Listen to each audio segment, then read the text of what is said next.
Hey guys, welcome back to ArtosisCasts. Today we're looking at Queen going up against Quickly.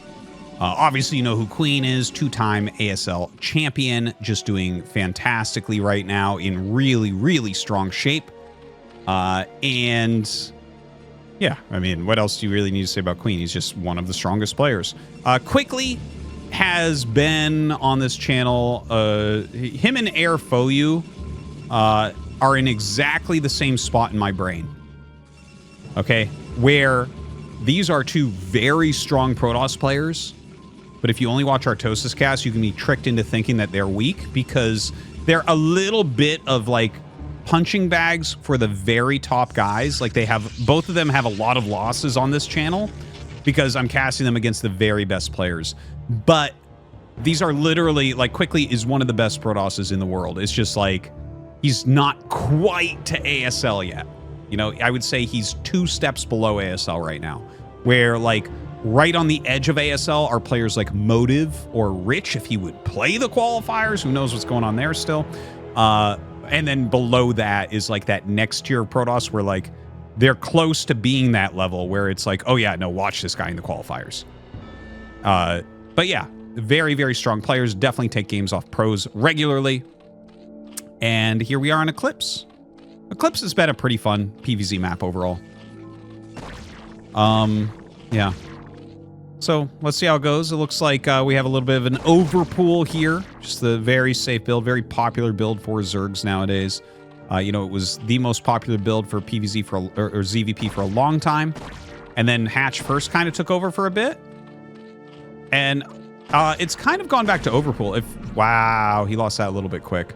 And after I said all those nice things about him. It was good drone moving shots, though. That stuff happens sometimes. Anyways, it is 6 lings being made, so that's a little bit of a problem. Hopefully he makes a cannon or 2 right away. Yeah, and it looks like he will. At least 1. And he has no probe seeing this, so... Oh, he starts 2 because he's blind. I like it. I appreciate it. The mark of a good ladder player. Yeah. Yeah, anyways, I'm not exactly sure why Overpool is coming back so hard. You know, it might be just Protosses have gotten a little bit better in their aggression. Certainly, we've seen a bit more cannon rushes. There was actually a long period where we were seeing almost no cannon rushes in ASL, for instance. Like, I feel like there was a few seasons in a row where Best was the only player to attempt a cannon rush against Zerg. God, Best is like, what an important player he is. He's just like the forever Protoss. He's doing so much for that race. All right, anyways, enough about Best. We're talking about Quickly versus Queen, but nothing too much going on. I mean, there's already been 2 cannons built. So right now, the only things going on are Quickly trying to keep the probe alive, Queen trying to kill the probe, and Quickly going up towards Corsair as quickly as possible. That's it. So we'll see how that goes. And while we wait and watch this probe running around, I do want to thank you guys for checking out ArtosisCasts. A big thanks to everyone who supports on the Patreon. It's patreon.com/Artosis. I really do appreciate you guys. You're fantastic, yeah.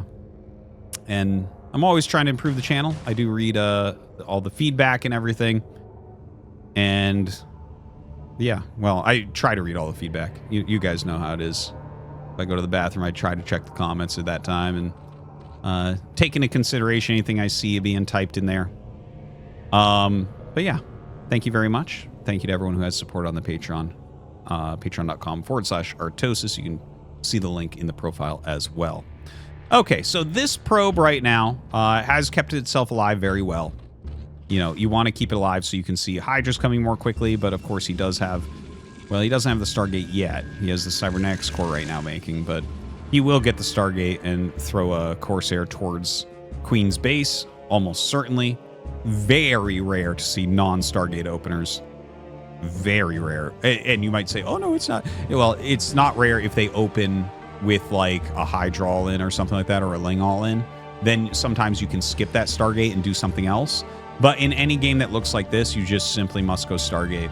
If you do not have Corsairs to counter the Mutalisks, the Mutalisks just dominate. It's just as simple as that. It's crazy how much of this game is based off of the power of Mutalisks. The fact that, I mean, look at Terran vs. Zerg and Protoss vs. Zerg and Zerg vs. Zerg. Mutalisks are the #1 concern at pretty much all times in the early to early mid game.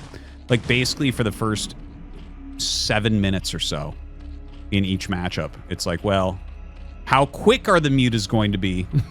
And how many are there going to be? You know, amongst people who actually play StarCraft, the question of what the best unit is comes down to this, okay? Is it the Zergling, is it the Mutalisk, or is it the Defiler?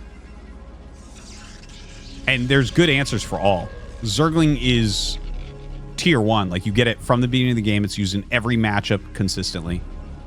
Mutalisk, you basically get every single game, and it, again, dictates basically the flow of everything. It's the most microable unit probably ever in any RTS. And then the Defiler is literally the strongest thing ever made in any RTS game. It's like, you know, I'm sure you guys have played some of these RTS games where, like, you call down the God Titan or something that costs so much money it just kills your opponent's base. That's like the Defiler, but you can make as many of them as you want. And it's just hive tech. It's like, what? But yeah, he's going to get over here with that Corsair. See the Spire, the timing of all this. There is Carapace on the way, so probably, and there was already a second gas as well. So probably this is going to be a Mutalisk opener from Queen, and quickly recognizes this. Notice how he starts a cannon right away next to his Stargate. That's going to help him to zone out Corsair, or a Scourge trying to stay on top of his Stargate. He's actually not making another Corsair, which is blowing my mind right now. Everything he's scouted points towards, you know, more well, mutas in general being made. So the fact that he was like delaying that for a while is a little bit weird. He is getting the Templar Archives. Only has 1 gate right there, and he is making more gates on the high ground. This could turn into one of those games where, you know, every time there's a second gate down here, I talk about how it's to make an Archon in case mutas take over your main. This could be one of those games where he doesn't have that second gate. It could be. It could be. We'll see. We'll see if he gets Ogre Zerg Gamered here from Queen. Evolution Chamber. Hatchery. Okay, finally makes the Hydralisk Den. Psystorm is on the way. And there's actually a second Forge. Oh. I actually, like, somehow my brain, like, didn't recognize that this was occurring. That's interesting. What an interesting play here. So he's purposefully not making the Corsairs to go for a real big ground pounding army. That's weird because, like, his Corsair count is so low. He's literally got 1 Corsair. So if you recognize this as Queen, you can kind of just come in here and deal damage. And we see that happen. He's got 5 mutas, so he's picking off a fair amount of probes. He actually made a lot of Scourge, which won't be useful because all he can kill is 1 Corsair with them. So, like, by definition, these Scourge are kind of useless. But the power of his mutas is going to be real. The thing is, I think Quickly kind of tricked him. Like, Queen is playing as if Quickly is playing how he would expect him to play. Because the mutas are such a threat. But so Queen's made 5 and has stopped. Realistically, in this situation, it would probably be better just to make a ton of Mutalisks and kill Quickly. Ooh, that's such a good hiding spot. Much better than the hiding spots I do in hide and seek with my kids. You can barely see this thing.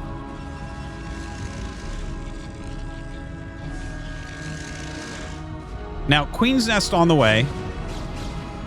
This is such an interesting thing to me. Because I definitely run into things like this in the ladder too. Because it's like, well, you should give more respect to the mutas and make more Corsairs. And Quickly doesn't care about that. He's like, no, I have 2 Forges. I'm getting Dragoon range. I'm getting a lot of Psystorms. LOL, I'm going to attack you. It's just not... It's like... The theory behind his play needs Queen to kind of screw up a little bit. Because Queen, like, you saw how many probes he killed with just the 5. Imagine if he had made 11 mutas. He could have killed the main, just like I said. 100% could have killed the main. But he was already transitioning into things that do better against the Corsairs, like going into Lurker, you know, Hydra, to tax the smaller amount of Psystorms because you spent all your gas on Corsairs. But now what he's gone into actually Quickly is going to have the right army to counter. He's already getting his Robo. Yeah. StarCraft's such a fascinating game.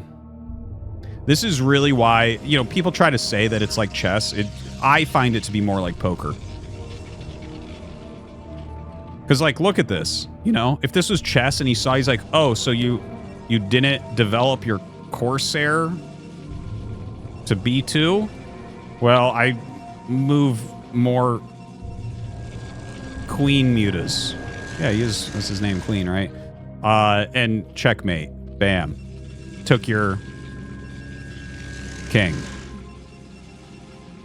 Okay, anyways. Quickly is building up into an insanely strong army right now.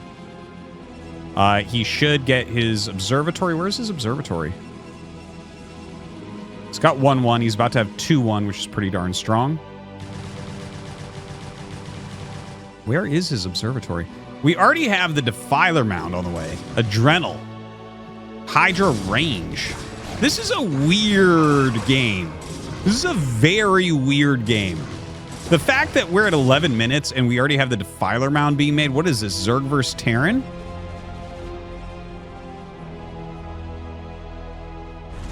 Lot of Ling Lurker coming out now. Observatory is being made. That robo's been there a bit, so I think that was definitely a mistake. He just, like, maybe he told it to make and it didn't, or he misclicked, or he just forgot. I'm not sure. There wasn't a lot going on, but kind of surprising because he really does need that. Okay, trying to get up here with the DT to deal a little bit of damage. Gets one drone, and yeah, it looks like that'll be picked off. Well, maybe not.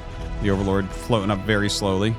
Getting a lot of defense up here. A lot of static D. Spread lurkers. Very nice. Each of them more than a size storm apart.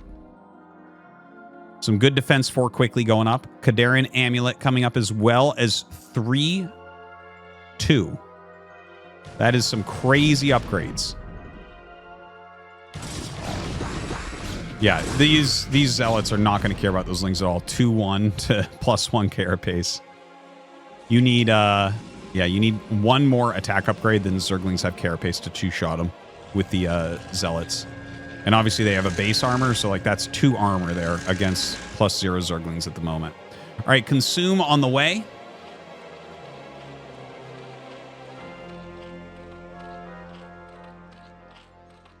Honestly, a lot of the way that Queen's playing this, it looks like a Zerg versus Terran. A lot of it.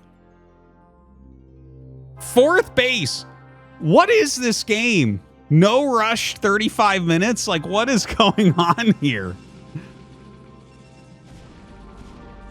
Like, quickly is really maximizing to have, like, this really strong big army with lots of splash and everything. And so Queen is just like, okay, well, we'll go up into Defiler and be fine here. All right, he tries it. Like, you can see how crap his Zerglings are here, even against Dragoons. Like 2-2 upgrades. That's so much armor. The Zerglings, once they get through the plasma shield, are dealing 2 damage right there. Just garbage. Yeah, the mutas do have that +1 carapace, which not really that useful. Not that useful against Dragoons. Very useful against Corsairs, which he didn't make. Plague is coming up for Queen. Has his Nidus up as well. So quickly, what are you going to do off these 4 bases against mass Defiler play? Is he going to go Reavers, or is he, like, because he's just not being active on the map? And look, I'm interested. Like, the guy has an idea. This guy is like a 2700 MMR Protoss or so. He's definitely got an idea with what he's doing. He's got amazing upgrades. He's got a huge amount of supply. Look at that, 179. He's got a stellar economy. Well, not stellar. He's at 56 probes. That's a little bit low, but you know, we can live with that. He does need to start mining from this gas. That's actually breaking my soul. This reminded me of Snow Sulky all over again. I still have PTSD from that. You guys remember that game? Craziest PvZ in years in ASL, and Snow wasn't mining from one of his gases for almost the whole game and barely lost. He would have won that 100% if he was mining from that gas. Anyways, here this is a little bit heartbreaking. He does leave a lot of units up here. He is starting to flow across the map. We might see a counterattack. This looks almost like a defensive stance. Okay, he unburrows his lurkers and goes as he sees the majority of the army coming this way. But with the Defiler mound, well, you know, Storm plus Zealots are pretty good. Now, this attack coming up does look very, very scary. 3-2 upgrades done, by the way. A second Robo on the way, so he's definitely going into Reavers. Okay, very good Storm there. Oh, he actually has quite a few Storms back here due to Kidarian Amulet. Like, he's definitely slowing this down, and the rest of the army is just kind of flowing back. Some of it did get plagued across the map. But it doesn't look like he... Well, you know what? Losing the Forge would be a little bit painful. Queen can definitely get that Forge, I think. It's, you know, that plus 3 armor had just started, so it's not like the end of the world that he loses that. His upgrades are already better than most upgrades you ever see in this matchup. Yeah, he's got the double Robo going. He did restart that Forge, so he's still interested in keeping those upgrades going. His Corsair is still doing a little bit of scouting for him, which is nice. It's actually been somewhat useful. It's funny, by the way, because I was talking about you know, how important the mutas are and how it forces the Corsairs and all that. And then he makes like only one Corsair and kind of has dictated a lot of the game based off his skipping of the Corsairs. Really kind of cool and interesting ideas come out quickly. Now he moves up again. Again, a very strong army. Plague going to be absolutely deadly though. Well, just Defilers in general, because Dark Swarm, like these don't do anything under Dark Swarm, and he has plagued everything. Don't forget, Protoss main health doesn't heal. Plague is probably even better against Protoss than Terran, because at least with Terran, like, you can pull your army away and then heal it up, and it's still worthwhile. Here, it's like, Plasma Shields takes full damage from everything. So it's like, yeah, 9 attacks, and the Dragoon's dead. That's it. Oh, you have plus... What armor? Does that matter for 2 health? No, it does not. A Zergling will kill you. Okay, quickly pushing into the rally point now. Obviously, one of the strongest things you can do, pushing into a rally point. Make your opponent go and fix all that. Storms all the Defilers down. Don't tell Tasteless. Storms those Defilers down very, very quickly. And you know what? He pushes this back. The Dragoons actually still did a pretty reasonable job considering. But great defense all over the place. Reavers are being made. Tons of Zealots as well. What an epic game. Oh my god. This is so crazy. You just don't get a lot of games that look like this. 3-1-2 upgrades. Queen trying to take another base. I believe it works out, whereas if Protoss gets this, Protoss has the edge. Generally, so like it's just about cost efficiency per base number. So like these are weaker geysers, yes, but there's 2 of them. So it's actually still like the double geyser at 3K is much better than 1 geyser at 5K, obviously, although it takes more to mine it. But yeah, it's like Protoss generally should be a bit more cost efficient than Zerg. You know, obviously Defilers can change that a little bit. But it's kind of similar to Terran versus Protoss. Like, for instance, Terran versus Protoss, if Terran has the whole side, like the whole left side of the map, and Protoss has everything else, Protoss actually needs carriers to win if both players are playing very well. And, you know, in this case, it's like, well, what does Zerg need to do to win if Protoss gets top left? Not entirely sure. All right, some storms start to go down. Oh, Defiler dies that storm, and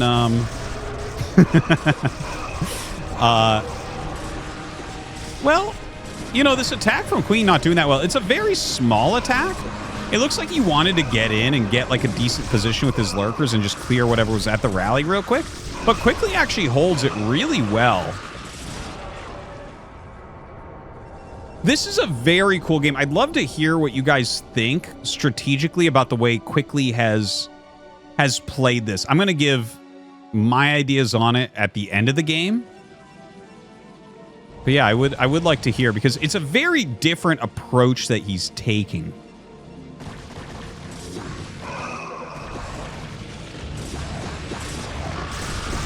Now, another big attack comes down the center. His High Templars are actually getting picked off pretty quickly, and he doesn't have very much left here. Just what's coming out of the gateways. The rest of his army coming down does need to hit these Psy Storms. He's actually walking through Lurker Spines with a bunch of these High Templars, which is super, super painful. If he can clear out the rest of these Lurkers, he'll be able to kill his Hydras very quickly, of course, under the Swarm. Ooh, good Plague goes down. Gonna have to just attack into these Lurkers, it looks like, but his Plague Zealots are actually going down. And the Archons don't deal damage to the Lurkers under Dark Swarm, so you do have to pull back there.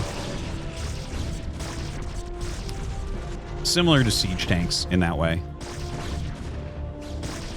Their attack is, you know, you miss everything under Dark Swarm, and that miss, like splash damage, is being pushed to the side. Technically, if, like, let's say you had a Lurker here and a Lurker here, and it was under Dark Swarm and the Archon attacked here, if this Lurker was close enough, I think it would take damage. I actually don't know if I've seen that specifically, but it's like something that happens with tanks too. If it's a single Lurker, it's unbeatable, but if you off-put the splash perfectly on top of the Lurker, I think it would take damage. But that's hard to do with an Archon, or with anything. Okay, a big attack coming up into this 4th base location. Obviously, if Quickly loses this, he's going to lose the game. You cannot lose this spot. Really good cannon coverage. The Dark Storms only go so far, so everything trying to come over here is actually being cleared really quickly. Oh, unfortunately, it looks like this Reaver is probably going to... Yeah, it gets picked off before it can do anything. Really unfortunate, very important unit right now. Just a non-stop flow of Zergling, Lurker, Hydra, Defiler coming up, and he is going to bust this. Quickly did get this base up, but that's not going to stay. He's got a decent amount of army down here. Obviously, he's got some of the best upgrades we've seen in a long time in this matchup, but doesn't feel like he's able to do too much here.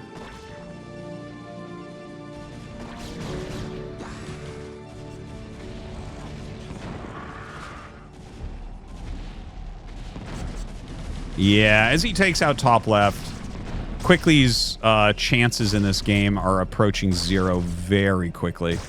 Single Reaver walking through Lurker Spines. Ouch. Just barely gets out of there. Might be able to pick off this base again. Just taking a quick look at minerals. Yeah, he's super low there, but this base and this base are both very, very healthy.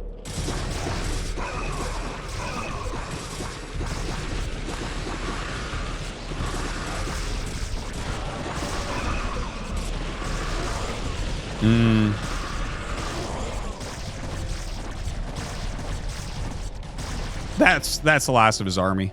Yeah, 24 probes, 85 supply total. So that's going to be a GG from Quickly. Maybe he stays in the game a little bit longer because he's still mining, but he is dead. There is no way of coming back. So let me give my little synopsis of what I think about this style he played. It was really interesting because it was kind of like mind gamey in a way. Queen reacted the way that you would normally react based on the way Protoss would normally react. So to throw a wrench in those plans is cool. The one thing I saw that I felt like was a problem here was there was no real pressure going on. It was a very passive game. And if you're not pressuring Zerg, that's like kind of one of the main fundamentals is forcing Zerg to make units by moving around. And I think when you're playing that passively, your opponent can kind of do whatever they want. And generally, Zerg is considered to have the strongest late game. Obviously, there can be situations where that's not true. You have enough Reavers and Psystorm and stuff. Yeah, maybe you can make like a meat grinder that is super hard to break through and things like that. But Zerg is very strong on Hive Tech, and he was able to get to the Defilers relatively easily. And you can see where, like, eventually he just kind of broke him apart with those Defilers between all of the Plagues, you know, and, you know, Dark Swarms all over the place. It's like, yeah, it just becomes a bit hard. So it felt to me like I like some of the ideas that Quickly showed here, and he definitely made it an interesting game. But if he could somehow apply just slightly more pressure, even fake pressure, where he's moving out and moving back a little bit more often than what he did, I think that his chances would increase dramatically in a game like this. But yeah, this can be a tough map either way, because there's not like a lot of creativity in the attacks. Or maybe that's what opens up more creativity in the attacks, because everything seems to be so based on frontal attacks in Eclipse. Well, this is the end of his army. GG. Thanks for watching. Hope you enjoyed. See you next time.